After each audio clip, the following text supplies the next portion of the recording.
संजय शिरसाट आणि माधुरी मिसाळ यांच्यातील वादावरून आता मुख्यमंत्री देवेंद्र फडणवीसांनी महत्त्वाच्या सूचना दिल्यात। मंत्र्यांनी आपापसात संयम ठेवावा, राज्यमंत्र्यांना बैठका घेण्याचा अधिकार आहे असे फडणवीस म्हणाले। मंत्री आणि राज्यमंत्र्यांनी सामंजस्य दाखवावं, काही वाद असतील तर पत्र लिहिण्यापेक्षा मला भेटा असं देखील फडणवीस म्हणाले। मला असं वाटतं की अशा प्रकारे पत्र लिहून वाद तयार कोणी करू नये। मंत्र्यांनी आपापसात बोलावं आणि मंत्र्यांना काही अडचणी असतील तर त्यांनी त्या मला येऊन सांगाव्यात, म्हणजे त्याच्यातल्या अडचणी आपल्याला दूर करता येतील।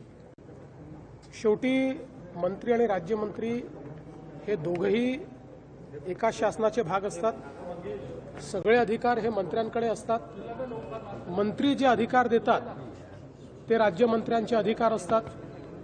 त्यामुळे मुळामध्ये याच्यामध्ये कुठलेही कन्फ्युजन नाही आहे। मात्र राज्यमंत्र्यांना बैठका घेण्याचा अधिकार आहे असं मानणं चुकीचं आहे।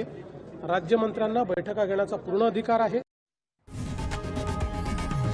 लोकशाही मराठी ऐका, पहा, जागरूक रहा।